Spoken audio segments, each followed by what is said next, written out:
Chers étudiants, bonjour.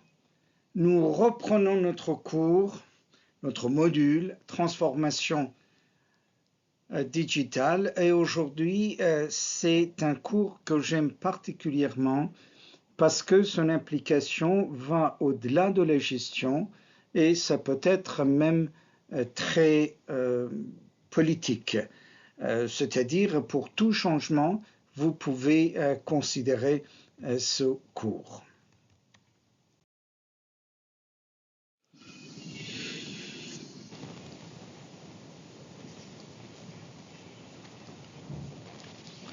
Les objectifs pédagogiques, vous les connaissez, c'est mon contrat avec vous. Je m'engage à vous transmettre les savoirs que vous pouvez lire sur ce slide à la fin de ce cours. C'est surtout, vous allez comprendre que le changement est important, que malgré l'importance du changement, il y a une résistance humaine au changement. C'est très curieux, les êtres humains aiment bien le progrès dû au changement, mais ils n'aiment pas se donner au changement. Nous comprendrons pourquoi. Les différentes phases du processus du changement, comment soutenir par les différentes théories et les modèles le changement, et puis après évaluer le changement pour savoir on a bien réussi ou pas. Voilà, à la fin de ce cours, vous serez capable d'expliquer ces points différents.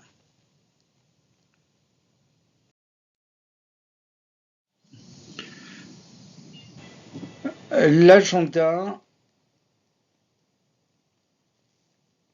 le plan de cours, maintenant vous connaissez, vous savez que les 3 premiers chapitres, j'essaye de vous transmettre les fondements théoriques et conceptuels dont vous avez besoin pour comprendre le thème du module.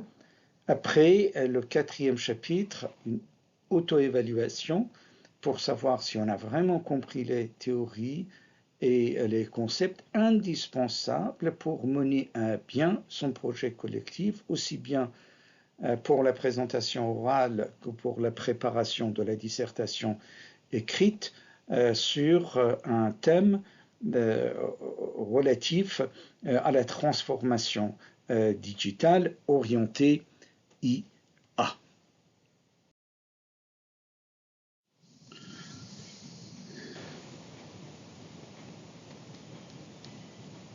Et le premier chapitre, c'est effectivement impératif du changement et résistance au changement. N'oubliez pas cette dialectique. Le changement est impératif, mais il y a une résistance à cela.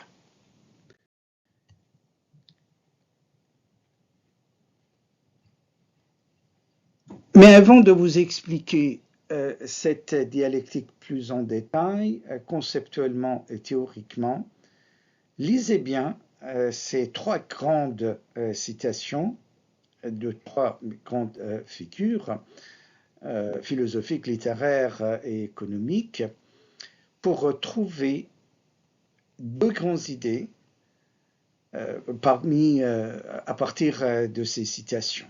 Commençons par Francis Bacon, le philosophe anglais. Le changement est la loi de la vie. Et ceux qui regardent seulement le passé ou le présent sont certains de manquer l'avenir. Quelles sont les idées principales de cette citation-là? Bernard Shaw, le grand littéraire. Le progrès est impossible sans changement. Et ceux qui ne peuvent pas changer leur esprit ne peuvent rien changer. Et troisièmement, vous avez Deming, qui est un grand théoricien et praticien de l'économie managériale. Il n'est pas nécessaire de changer. Cette citation ne peut venir que d'un Américain avec leur humeur. Il n'est pas nécessaire de changer. La survie n'est pas obligatoire. Quelles sont les 2 idées principales qui sortent de ces citations? Premièrement, que le changement est indispensable. Il n'y a pas d'avenir sans le changement. Il n'y a pas de progrès sans le changement. Le progrès qu'on aime, c'est le changement. On aime bien le progrès, mais on n'aime pas se changer. Et c'est la deuxième idée. On aime bien le résultat du changement, mais on n'aime pas se donner au changement. Et donc, voilà, c'est toute la dialectique de la gestion du changement que nous allons étudier. Donc, pas à pas, commençons.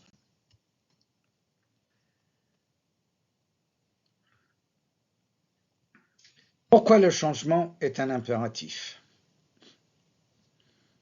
Je vous laisse lire, parce qu'il faudrait que vous vous concentriez. Mais en même temps, c'est une deuxième musique de fond, je vais vous expliquer cela. Constamment, les entreprises doivent examiner leurs pratiques, leurs visions, leurs stratégies.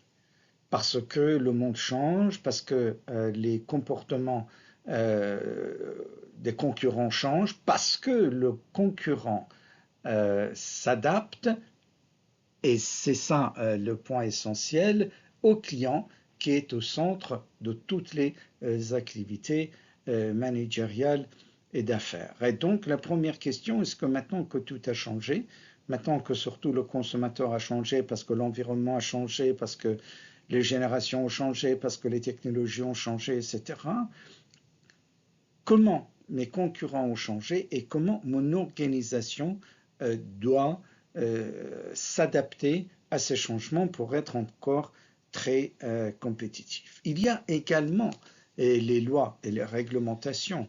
C'est par exemple ce qui existe aujourd'hui, qu'on n'aime pas, les quotas des femmes dans les entreprises. Moi, personnellement, je n'aime pas ces quotas-là parce que je pense que les femmes n'ont pas besoin de ce quota-là. Je constate ça dans mes cours.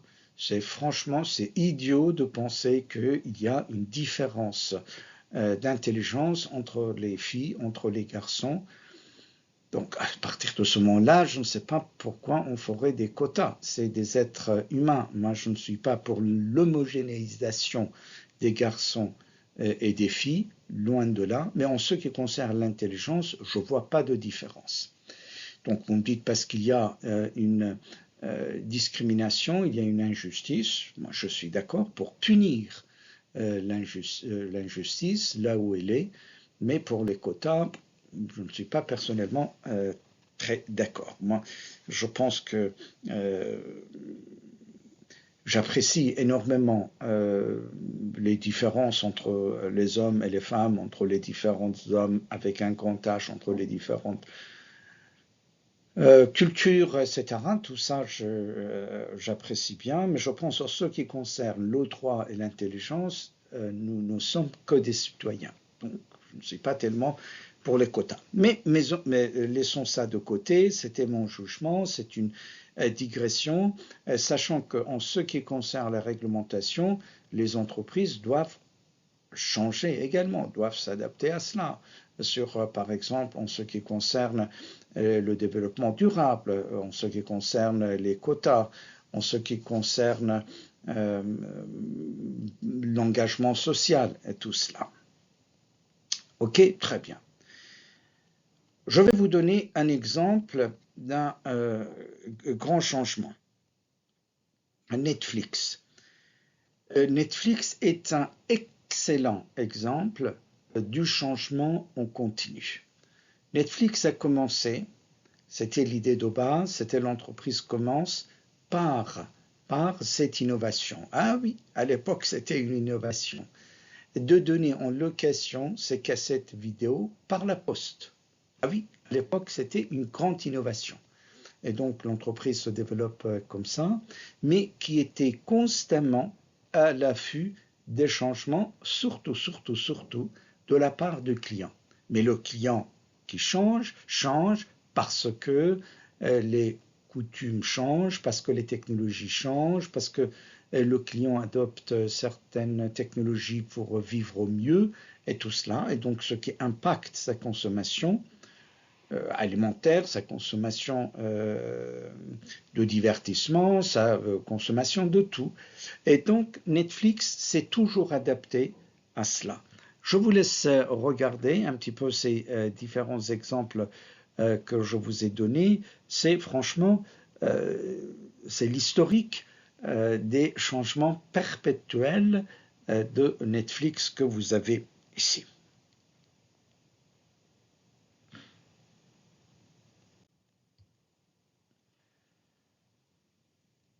Mais curieusement, on constate qu'il y a une force de résistance face au changement.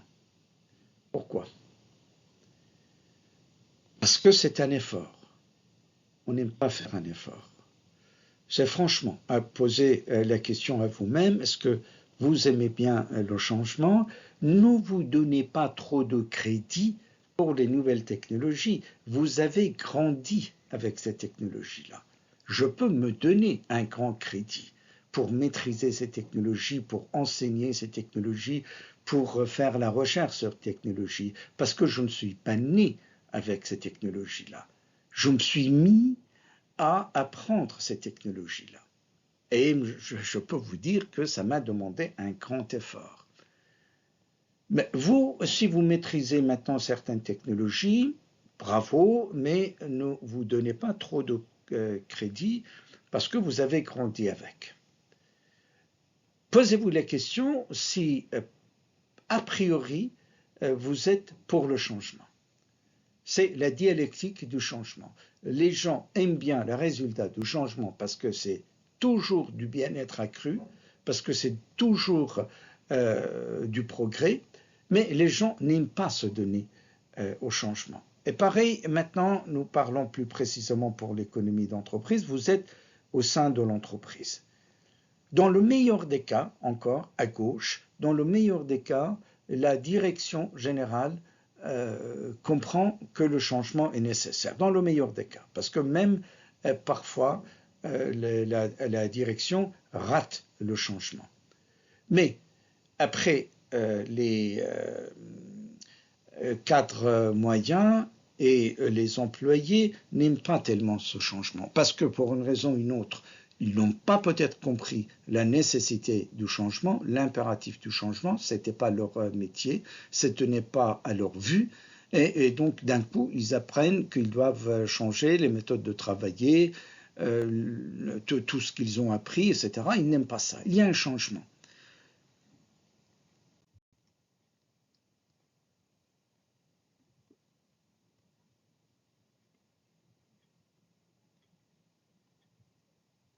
Tout le cours que je vous fais aujourd'hui, c'est comprendre pourquoi les gens détestent le changement, pourquoi les gens résistent, et comment on peut les gérer, les convaincre, les persuader, les ramener au changement. C'est tout le cours d'aujourd'hui.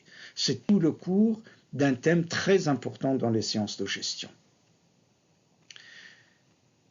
Pourquoi les gens résistent? Parce qu'ils se sentent à l'aise dans ce qu'ils font. Ils se sont déjà donnés, ils ont l'impression déjà s'être donnés à apprendre quelque chose. Maintenant, vous leur demandez de nouveau s'adapter. Et c'est un effort de plus. Donc, ils n'aiment pas parce qu'ils ont peur de l'inconnu et de l'incertitude. Qu'est-ce qu'on me demande? Qu'est-ce que c'est que ça?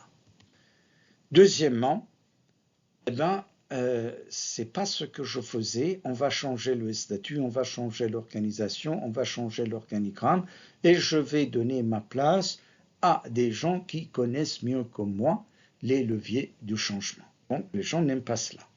Troisièmement, eh ben, à la rigueur, j'aimerais bien m'adapter au changement, mais j'ai pas le temps, il faudrait que j'apprenne. Oui, je sais que si je me mets, j'apprends, mais j'ai pas le temps. Quand est-ce que vous voulez que je fasse cela?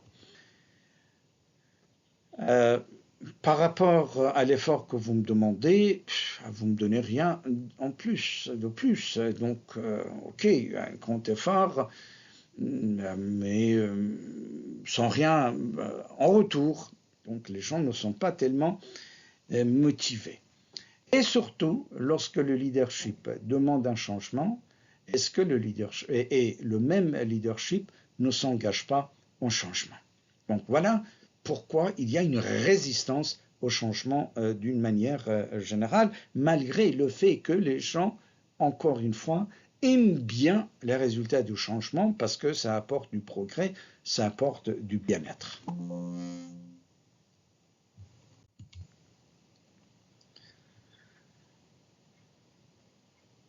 Qu'est-ce que c'est que le changement d'une manière générale? Pour comprendre le changement, vous savez, le changement se fera lorsque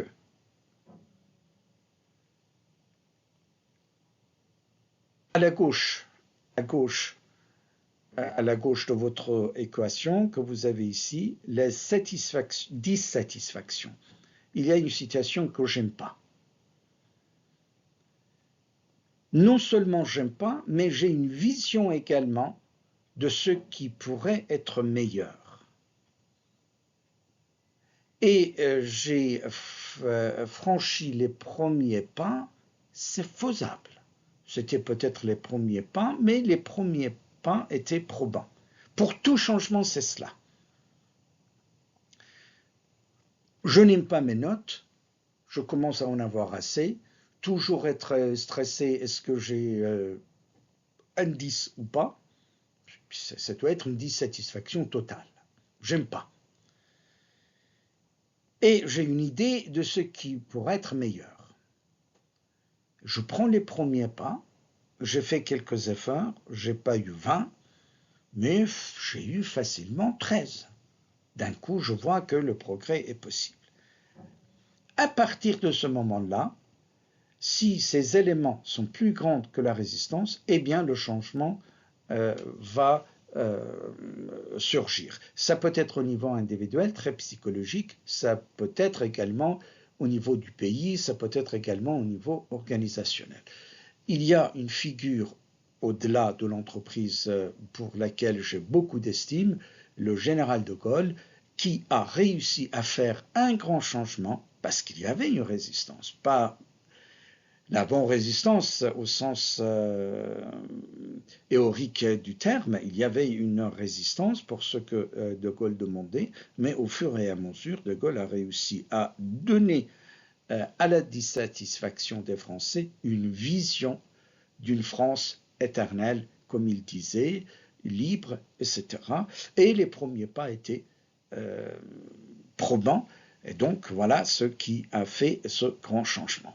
Vous m'excusez éventuellement pour cet exemple non politique, mais parce que j'aimerais bien que ça soit bien clair pour vous comment le changement peut venir.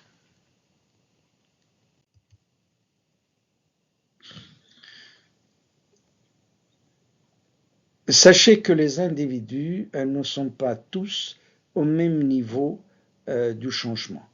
C'est ça également qui rend très difficile la gestion du changement. Il y a des individus qui sont très en avant, il y a des individus qui résistent encore un petit peu plus, il y a des individus qui n'ont même pas compris qu'il y a un changement en route, et donc la gestion du changement doit également se pencher sur les différents niveaux des collaborateurs sans lesquels le changement ne pourrait pas être possible.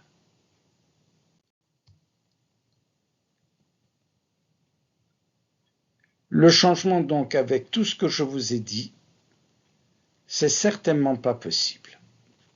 Regardez bien dans les différents pays, souvent, je ne suis pas là pour défendre les gouvernements, c'est pas ça mon objectif, mais je veux dire, parfois, dans le meilleur des cas, les gouvernements ont la bonne intention, mais la société désire, souhaite avoir le résultat du changement, mais ne se donne pas au changement.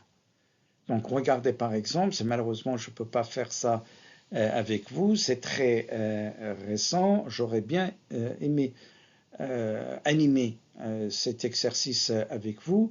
Le changement, le premier changement vient de la société pour laquelle le gouvernement a essayé de mettre en œuvre une politique très sociale. Par exemple, au Royaume-Uni, un programme Sure Start, c'est pour l'éducation et la santé des enfants très très favorisés.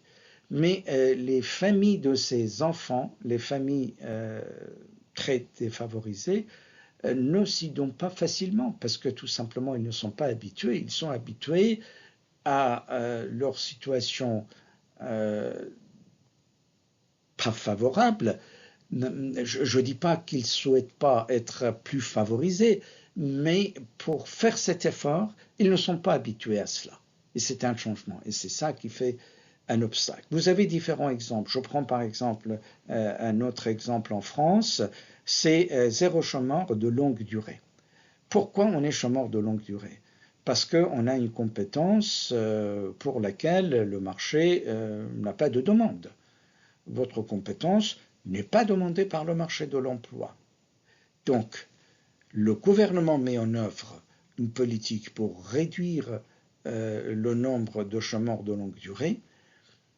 Le chômeur de longue durée aimerait bien s'en sortir, mais ça demande un effort parce qu'il faudrait changer la compétence.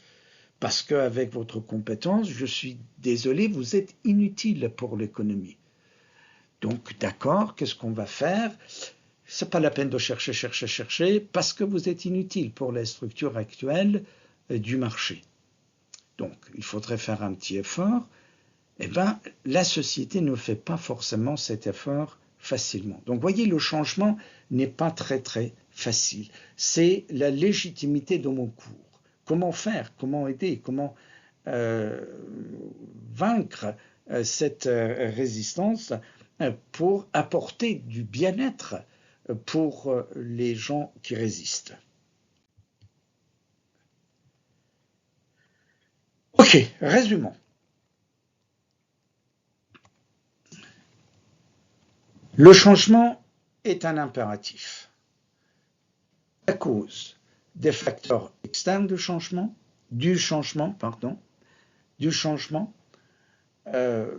c'est la technologie qui change, c'est les nouveaux concurrents qui arrivent, c'est les frontières qui s'ouvrent aux importations, etc., etc. Et il y a des moteurs internes du changement, parfois positifs, parfois négatifs. Vos compétences sont obsolètes, donc il faudrait changer. Où vous avez trouvé une innovation extrêmement bien, mais pour laquelle vous n'avez pas la bonne structure. Votre structure ne colle pas avec votre innovation. Donc pour toutes ces raisons, il y a un changement indispensable. Qu'est-ce qu'un changement? Un changement, c'est le passage d'un état actuel qui n'est plus désirable à un autre état qui est désirable. D'accord? Donc ce changement peut être brutal, radical ou progressif, mais le changement est un changement. Mais ce changement porte à la résistance des gens, curieusement, qui en profiteraient normalement. Il y a une résistance. La gestion du changement, c'est comment mettre à profit les gens qui acceptent le changement, neutraliser les opposants et ramener les hésitants. Voilà, ça c'était le premier chapitre.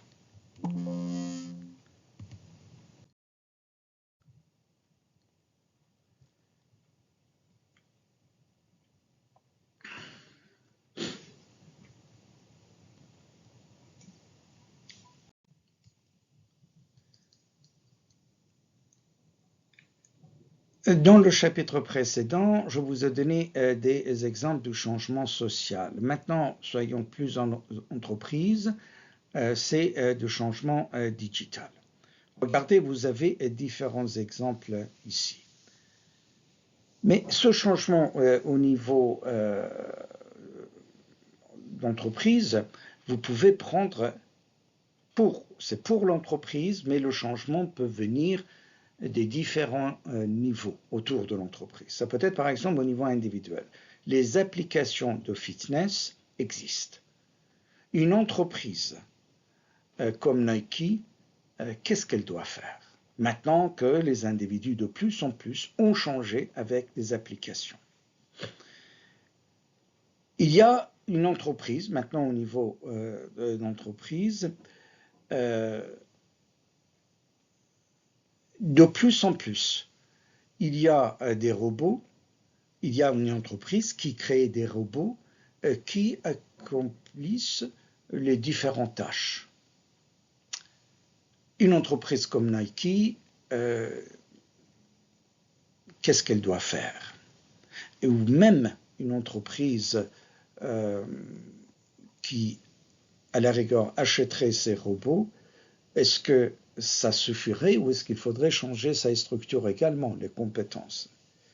Ça peut être au niveau urbain. C'est par exemple la ville de Séoul, en Corée du Sud, qui est peut-être la ville la plus digitalisée du monde, ou une des villes les plus digitalisées du monde, met en marche le système de transport intelligent. D'accord. Comment faut-il s'adapter à cela? Ou même lorsque la mairie de Séoul voulait mettre ça en marche, comment fallait faire pour persuader les employés, les citoyens? Mais vous voyez, c'est tout un changement difficile. Au niveau national, ville intelligente au Singapour, vous savez que c'est une ville-État, automatiquement, digitalement, collecte les déchets pour donner une meilleure vie aux citoyens. Ça demandait également un changement majeur. Comment vous allez réaliser tout cela?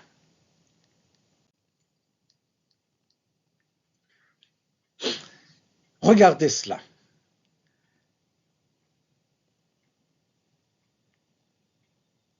Répondez pour vous-même, mais s'il vous plaît, regardez et répondez pour vous-même parce que ça aide pour la suite.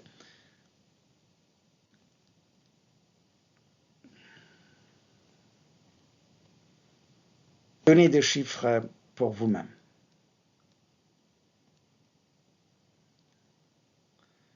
Par exemple, pour vous-même, je vais à la dernière question. L'insupportabilité des nouveaux efforts pour apprendre de nouvelles compétences. Franchement, pour vous-même, vous donnez combien? Sachant que 1, c'est le plus petit. Est-ce que votre résistance, c'est numéro 1 ou numéro 5? Dans votre jargon, lisez trop flipper de l'inconnu. Pour vous-même, vous donnez combien? Toujours pour vous-même, par exemple, ou bien pour l'être humain, vous répondez pas assez de préparation pour changer. D'accord? Vous savez, c'est la gestion du changement. Vous allez voir, je vais vous donner, ça peut être même très personnel. Est-ce que vous allez continuer vos études ou est-ce que vous voulez travailler? Est-ce que vous acceptez de travailler, par exemple, pour un job avec un très bel avenir, par exemple au Portugal, d'un coup? Est-ce que vous allez vous marier au risque de perdre votre partenaire si vous ne vous mariez pas juste après vos études? Vous voyez, il y a des tas de choses pour le changement, donc ce n'est pas qu'en entreprise.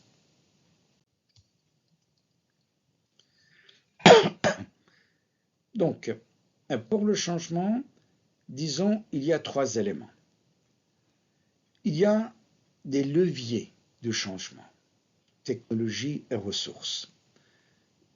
Mais à la différence de l'opinion générale, ce n'est absolument pas suffisant pour un changement réussi. Il faudrait une vision, une stratégie. Il faudrait savoir avec cette technologie, avec ces ressources, quel serait l'avenir. Parce que si changement, c'est d'aller de l'état actuel à l'état futur, est-ce que vous pouvez visionner l'état futur? Et troisièmement, leadership. Il faudrait un leader, il faudrait un guide pour nous ramener de l'état actuel à l'état d'avenir.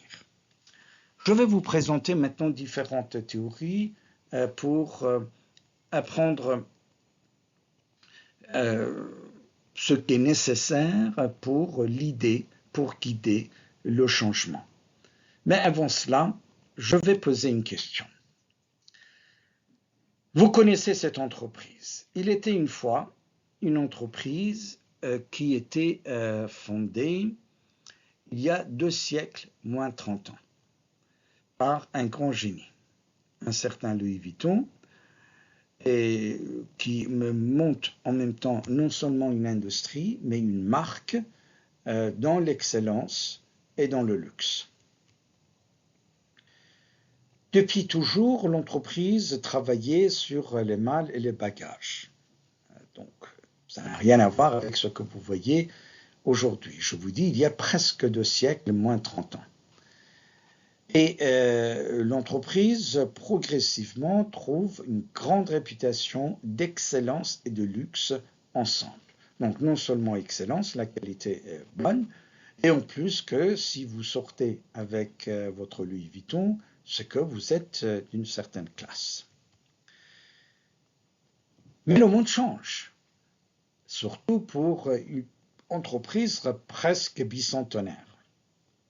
Vers l'an 2000, Louis Vuitton, l'entreprise, parce que le fondateur il n'était plus là, doit s'adapter à ses clients qui de plus en plus ont des expériences digitales.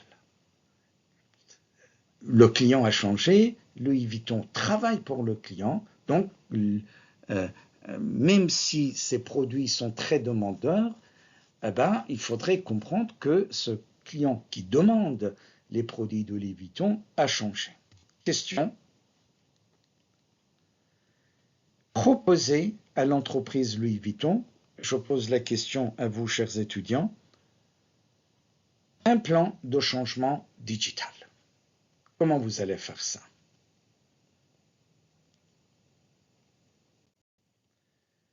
C'est un autre aspect du cours.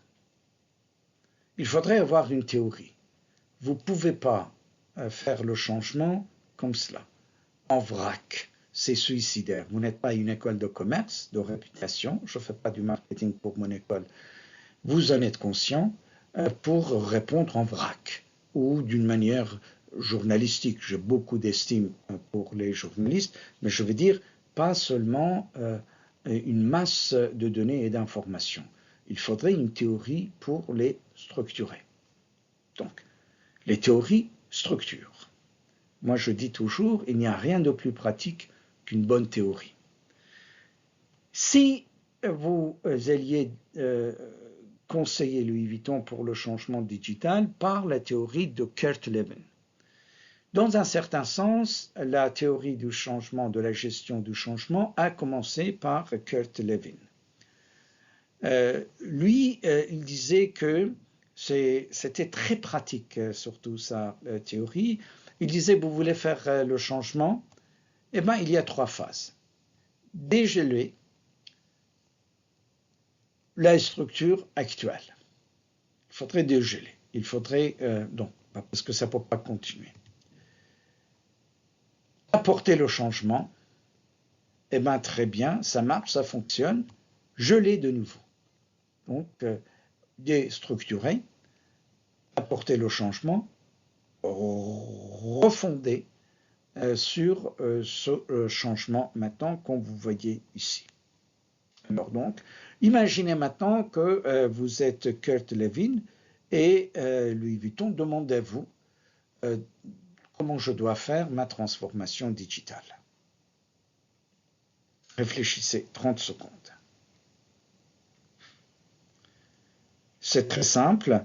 Regardez, dégel, changement, regel.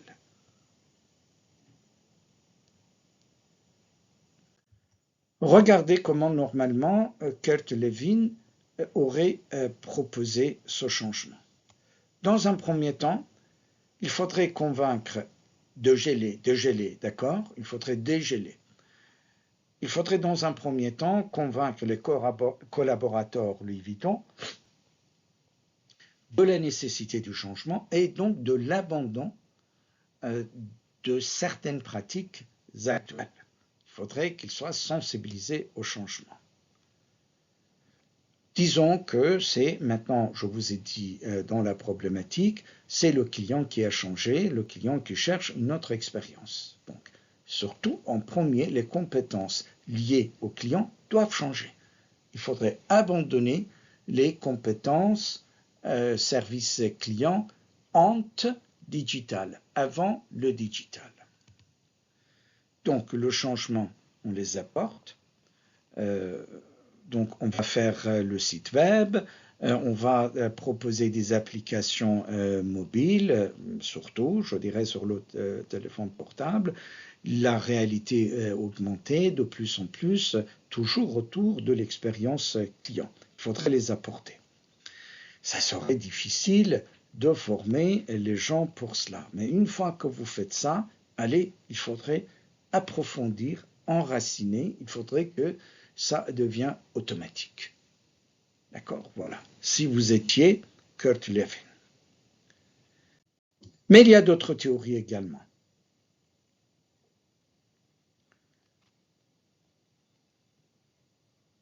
Et une autre théorie, Levitt, il était très impliqué dans les sciences de gestion. Et donc, il disait, regardez, le changement que je propose, c'est pour l'organisation, n'est-ce pas? Une organisation est composée d'une structure, d'une technologie, des gens qui y travaillent et des tâches que ces gens exercent. Donc, pour que le changement advienne d'une manière pertinente, il faudrait qu'il y ait un équilibre entre ces différents éléments que je vous ai donnés. Alors, maintenant, imaginez que vous êtes ce monsieur-là, Harold Levitt. Qu'est-ce que vous allez proposer à Louis Vuitton pour faire une transformation digitale réussie? Je vous laisse regarder un petit peu, réfléchissez, s'il vous plaît.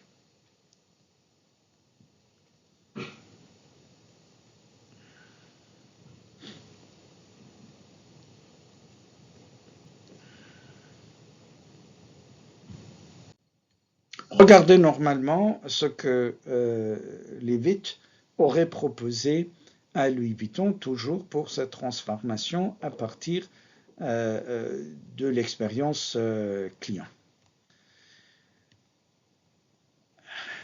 Technologie,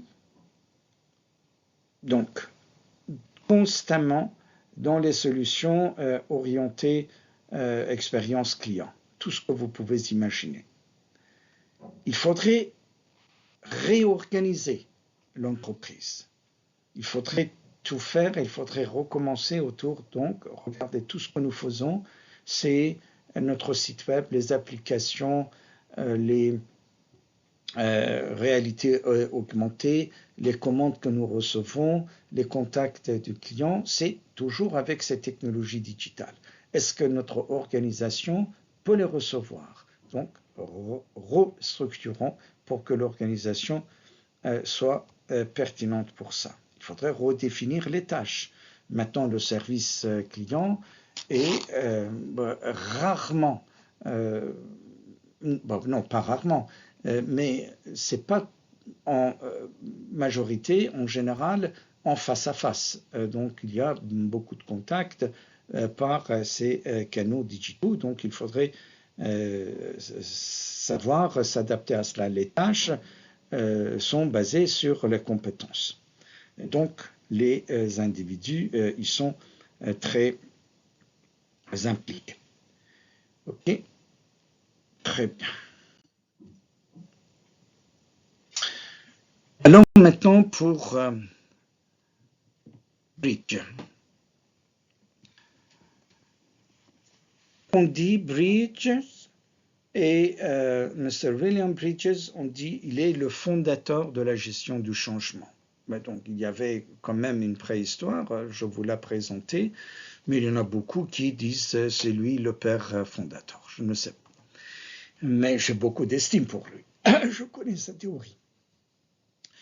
Lui, il dit, on est toujours, vous voyez, dans la même logique. Il faudrait tout d'abord se défaire de l'ancien.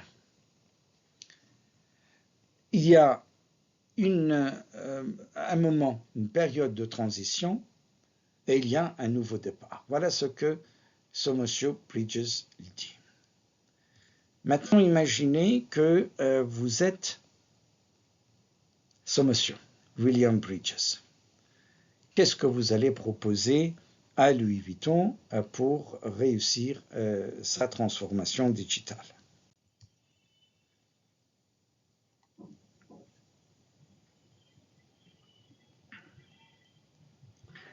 Je mets l'accent sur l'abandon. C'est la partie la plus importante.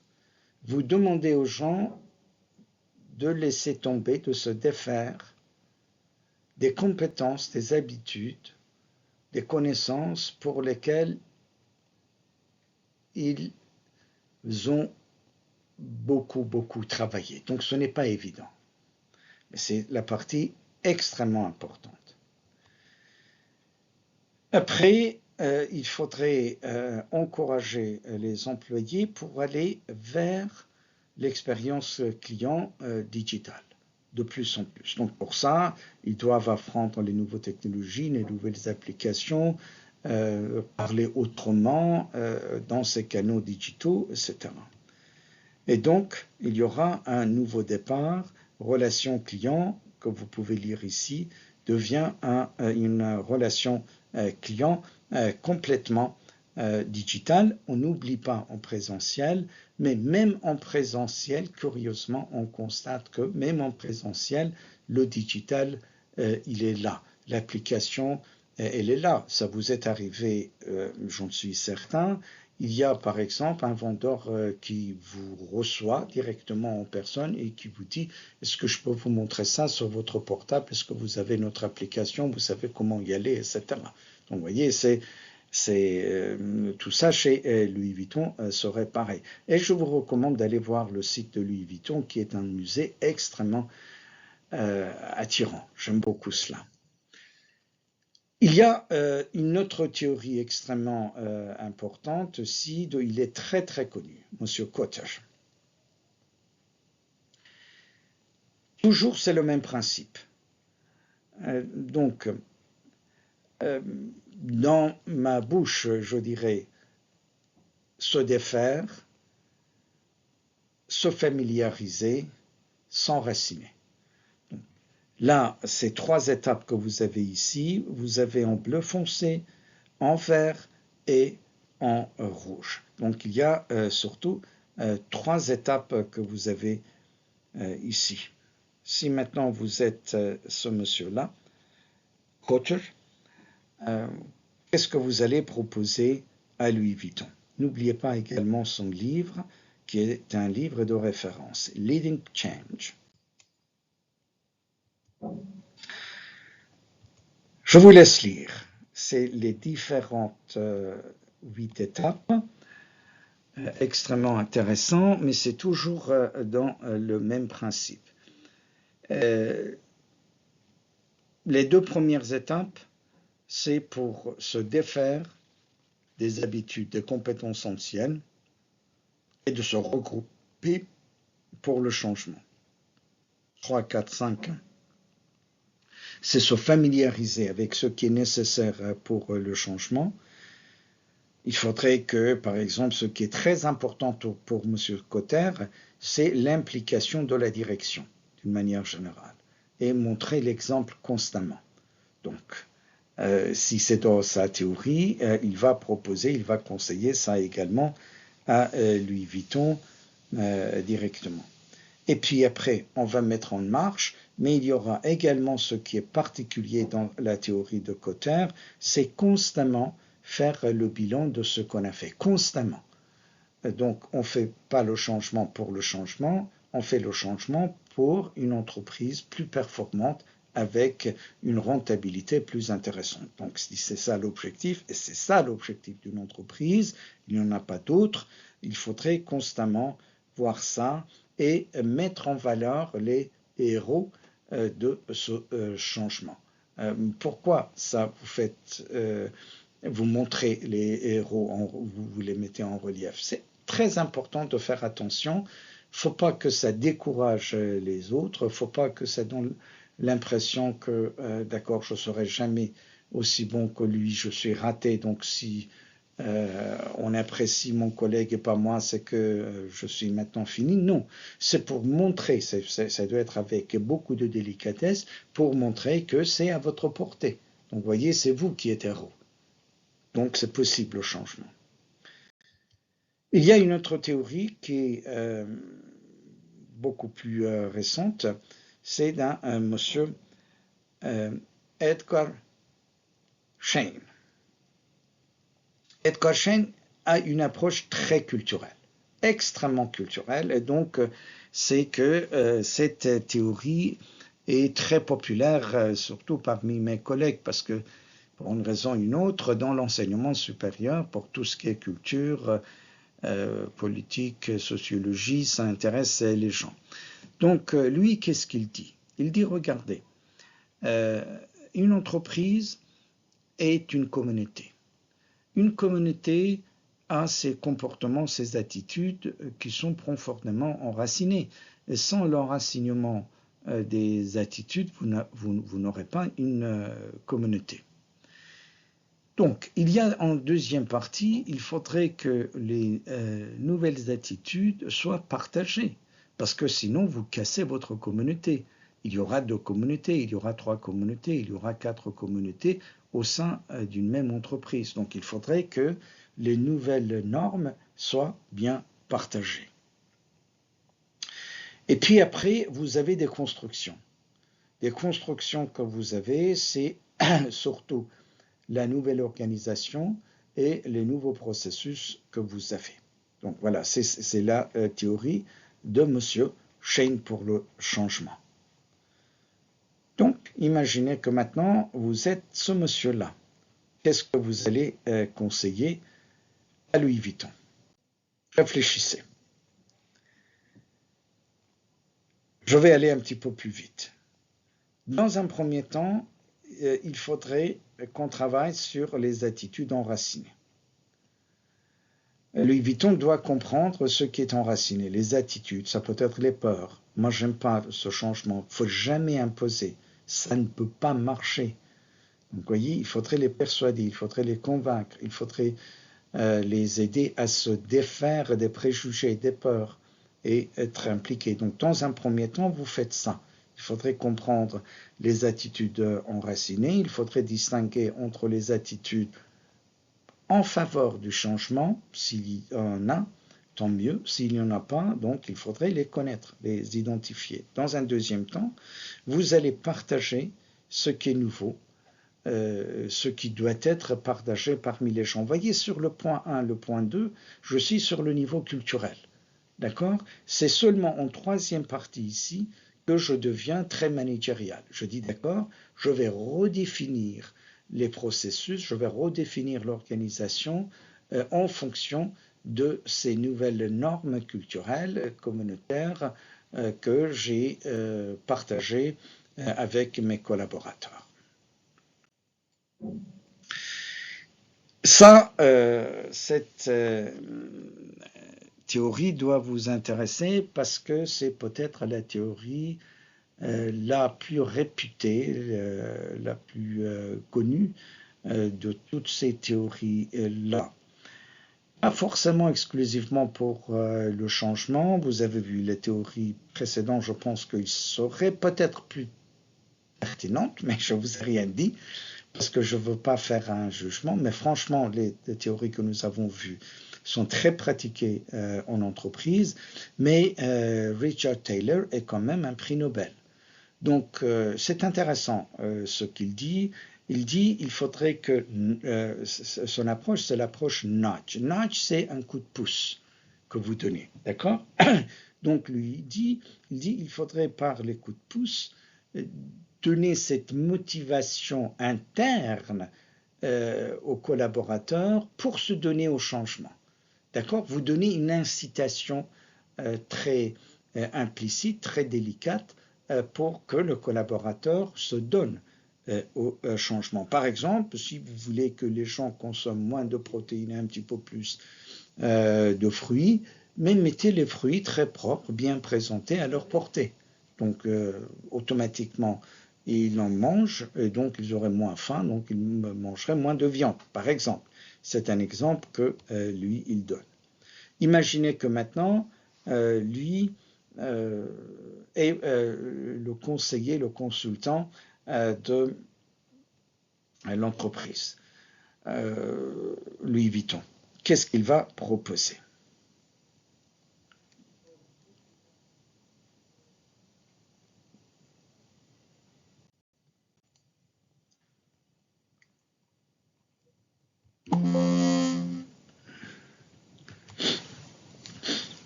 Alors, sur la dernière théorie que nous allons étudier ensemble, qui est très très pratiquée, parce que c'est très pratique. C'est pas un académique, c'est vrai qu'il intervient souvent dans les très grandes institutions aux États-Unis, mais lui, il est très professionnel. Donc, je pense que ce Faro de ma part, au début de sa carrière, il était académique. Mais maintenant, il est un consultant mondialement connu. Et il propose le modèle ad-core. N'oubliez pas cela, d'accord? Ad comme publicité en anglais, core comme voiture, pour ne pas oublier ça, ad-core. Donc, c'est les acronymes de sa théorie. A, c'est sensibilisation, en anglais awareness. Donc, dans un premier temps, il dit communiquer les inconvénients du statu quo et les avantages du changement à vos collaborateurs. Dans un deuxième temps, donc il faudrait continuer ça, il faudrait donner un certain désir. Vous voyez, c'est ça la motivation. J'aime beaucoup cela. Il faudrait qu'on aime le changement, qu'on soit persuadé. Ce n'est pas je te force, si tu fais pas ça, tu es mon salarié, je te vire. D'accord, mais ce n'est pas la même implication. C'est implication cœur et âme, c'est lorsqu'il y a un désir également. Donc c'est la deuxième lettre, ad, core, c'est desire. Troisièmement, c'est knowledge. D'accord? Donc, il est informé, il est persuadé. Maintenant, il faudrait qu'il connaisse ce qu'il faudrait changer, comment changer, les compétences qui sont nécessaires, comment acquérir ces compétences, etc. Après cela, vous allez ability, c'est-à-dire après la formation, après cette connaissance, on a une certaine compétence, capacity, compétence, habilité, ability, pour soutenir avec ces compétences le changement nécessaire en cours. Et finalement, vous avez le renforcement, comment dirais-je, enracinement. Renforcement, si vous voulez, enraciner, je ne sais pas pourquoi j'aime beaucoup ce mot pour cela. Cette nouvelle attitude, ces nouvelles compétences s'enracinent, donc sont solides. Voilà la théorie que ce monsieur Hyatt, avec sa très très connue théorie, modèle ad-core, propose. Parfois, on revient, c'est un processus qui continue pour améliorer constamment. Ça également, ce qui est important à savoir, c'est que les gens ne sont pas toujours au même niveau. Donc, vous voyez, il y a des gens qui sont, par exemple, à chaque fois, il y a des gens qui auraient besoin, ici, par exemple, ability, il faudrait qu'ils développent ça beaucoup. Donc, ça dépend. Hein. Donc, même si les gens avancent, on n'avance pas forcément au même rythme à chaque étape. Par exemple, quelqu'un peut très très bien avancer dans acknowledgement, d'accord, je comprends, je suis sensibilisé, mais on mettrait beaucoup plus de temps pour comprendre le processus. Pour quelqu'un d'autre, ça peut être différent, voyez. Donc, ça dépend des gens. Donc, il ne faut pas juger l'avancement de gens dans ce processus général. Alors, si c'est ce monsieur-là, avec son modèle AdCore, extrêmement important, qui est contacté par Louis Vuitton, qu'est-ce qu'il proposerait?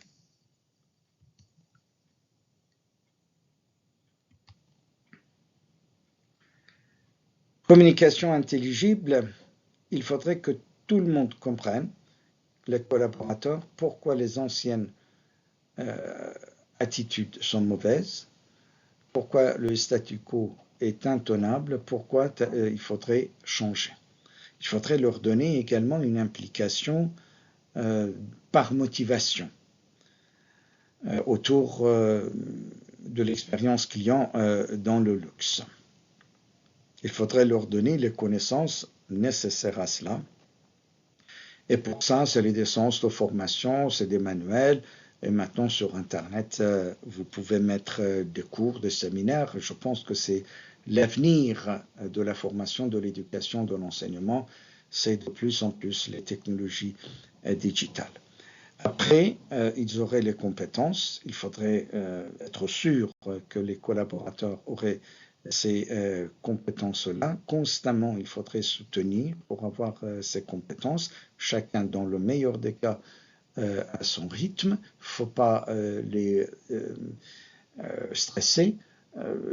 Si quelqu'un ne comprend pas, si quelqu'un ne comprend pas tout de suite, d'accord, il faut aller sur Internet et trouver des séances de formation digitalisées pour rattraper le coup, ainsi de suite. Et finalement, l'enracinement, on va faire comme cela. Et voilà, ça c'était le modèle, les différents modèles que vous avez. Vous en aurez besoin, surtout pour la partie que vous allez faire pour votre projet collectif.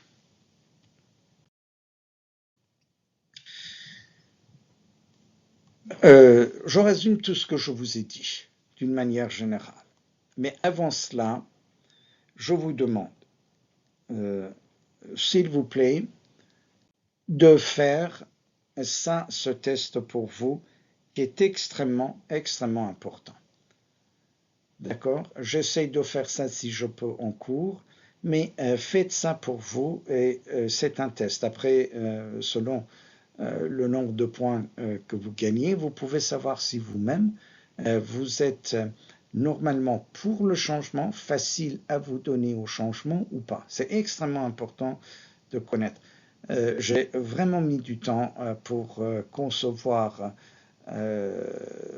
ce modèle, surtout pour les étudiants comme vous, c'est-à-dire en sciences de gestion, en sciences économiques et de votre âge. Donc, s'il vous plaît, jetez un coup d'œil, c'est extrêmement important. Regardez, avez-vous hésité à changer de filière d'études, même si vous n'étiez pas satisfait de votre choix initial? Est-ce que ça vous est arrivé de dire ça, maintenant je suis là, je reste, même si le cours, le filiale majeure ne vous intéresse pas? Allez par exemple à la question numéro 5. Lorsque vous rencontrez un changement majeur dans votre vie, comme par exemple un déménagement, êtes-vous enthousiaste à ce sujet ou pas? Ou est-ce que c'est un stress pour vous? Il y a d'autres questions. Je vous laisse lire, s'il vous plaît.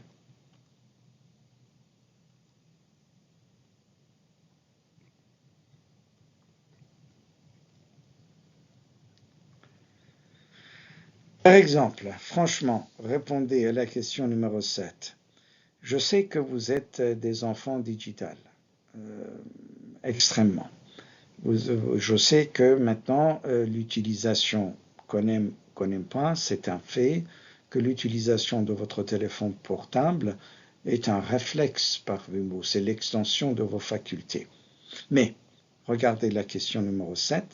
Remarquez-vous un changement dans votre comportement en classe concernant l'utilisation du téléphone portable? Est-ce que vous pouvez changer d'attitude en disant qu'en classe, c'est pas le moment de consulter ces messages et surtout envoyer des messages 3 fois rien. Donc on n'était pas obligé, personne n'attend cela, mais on envoie un sentiment comme cela. Un selfie, on envoie par exemple des bonhommes, on envoie cela.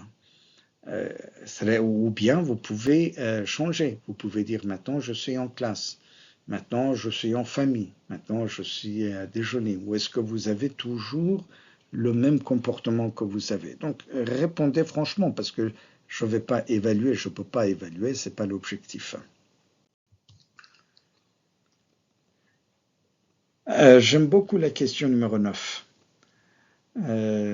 Extrêmement important. C'est très important votre réponse à cela parce que ça relève de votre attitude. Je vous ai résumé une grande œuvre littéraire, Great Expectation, de Dickens. Je vous laisse lire, c'est extrêmement intéressant. C'est carrément le résumé d'une grande œuvre littéraire en un seul paragraphe.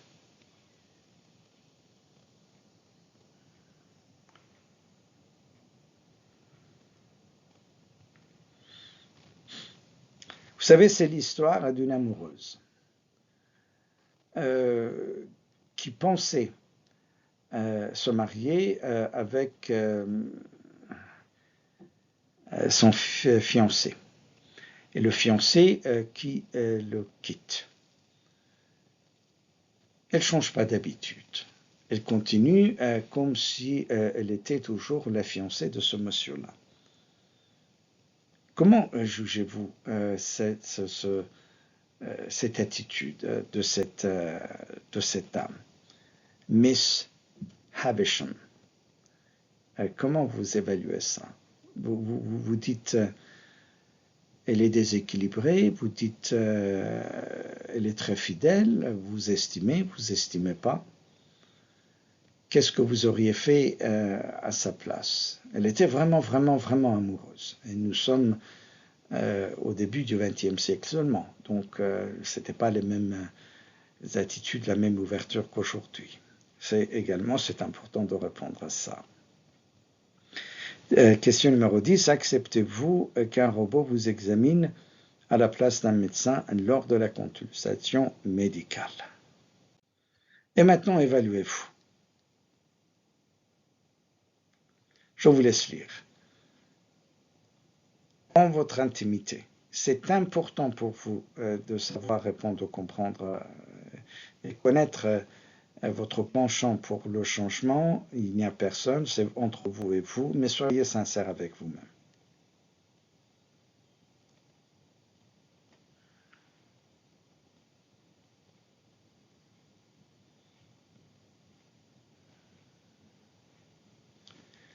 Alors, vous résistez au changement ou pas?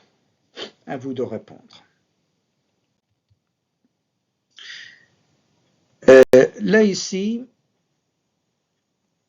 je vous donne, c'est un résumé de tout ce que nous avons étudié. Je vous donne 2 résumés. Si vous voulez vraiment réussir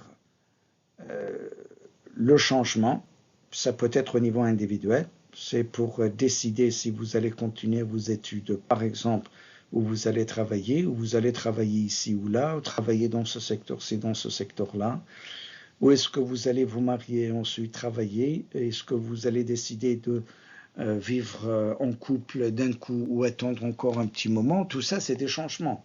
Donc vous voyez, si les sciences de gestion relèvent de la science, c'est ce que je pense, c'est la science sociale mais la science, donc ce n'est pas qu'en entreprise, d'accord, déficitaire ou rentable, ça peut être au niveau individuel, ça peut être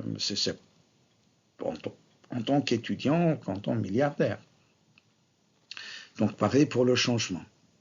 Lisez bien cela, c'est un résumé de toutes ces théories, selon moi. C'est un résumé de tous les écueils et pièges du changement.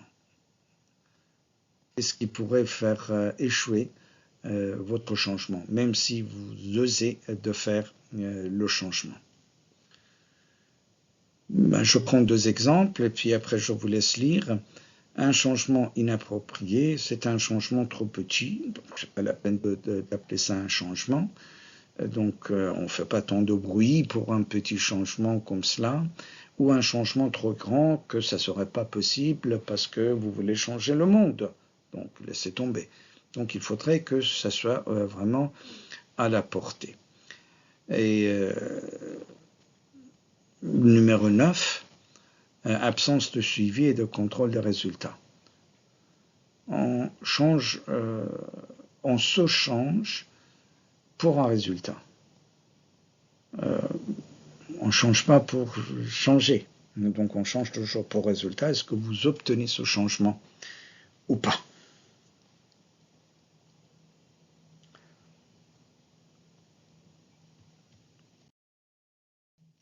Alors, auto-évaluation.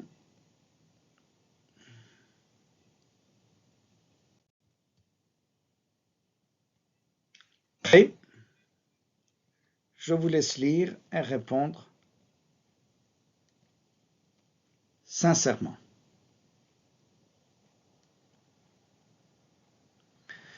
Si je mets ici un modèle de changement ADCAR, ce n'est pas que le seul modèle valable. Hein. Donc, c'est un exemple. J'aurais pu mettre un autre modèle.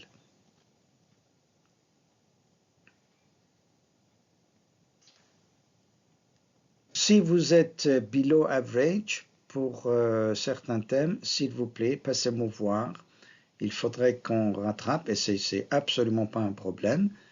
Et si vous êtes plus ou moins MA ou vous pensez même AA, vous ne pouvez pas savoir, mais au moins MA si vous pensez que vous êtes à l'aise. Et dans ce cas-là, allons pour préparer notre atelier.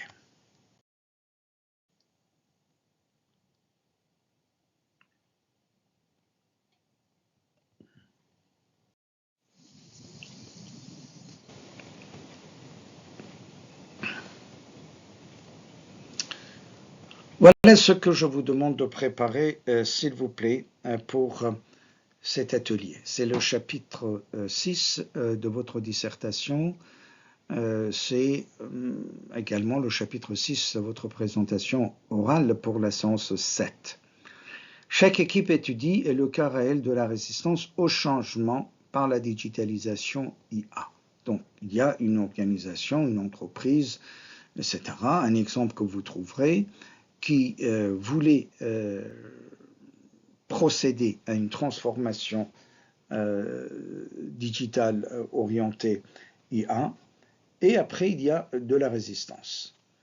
Et l'entreprise déploie où vous auriez proposé, voilà la deuxième partie, ça peut être vous, ou bien vous trouvez l'exemple d'un modèle appliqué pour gérer la résistance, ou bien il n'en a pas. Donc dans ce cas-là, vous allez proposer parmi les théories que je vous ai présentées. Ça serait le chapitre 6 de votre présentation. Donc, avons-nous bien compris? Il y a un cas réel d'une transformation digitale orientée IA, et l'accent, c'est la résistance, parce que c'est le cours d'aujourd'hui. On résiste à ce changement. Et comment l'entreprise en question a géré cette résistance de ses collaborateurs, de son écosystème. De deux choses l'une.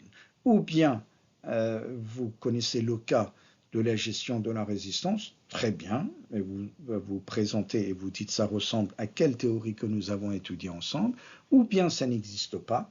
Là, ici, vous sortez du cas et vous apportez une réponse à un cas réel par la théorie que vous choisissez vous-même.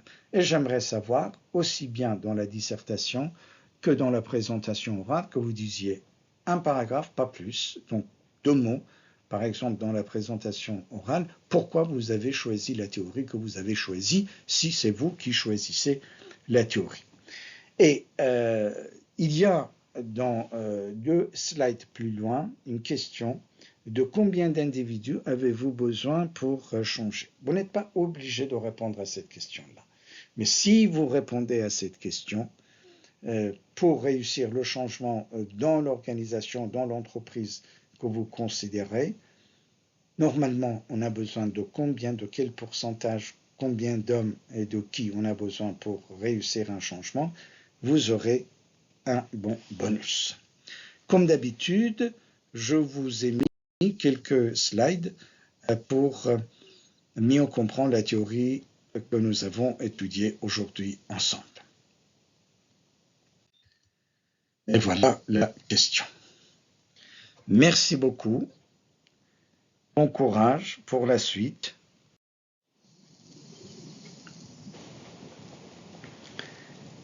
Oui, c'est la fin. J'aime beaucoup cette citation de Mark Zuckerberg. Le plus grand risque est de ne pas prendre de risque. Je pense que nous sommes d'accord. Le risque, c'est le risque du changement, à ne pas confondre avec le risque de jouer aux cartes, de parier.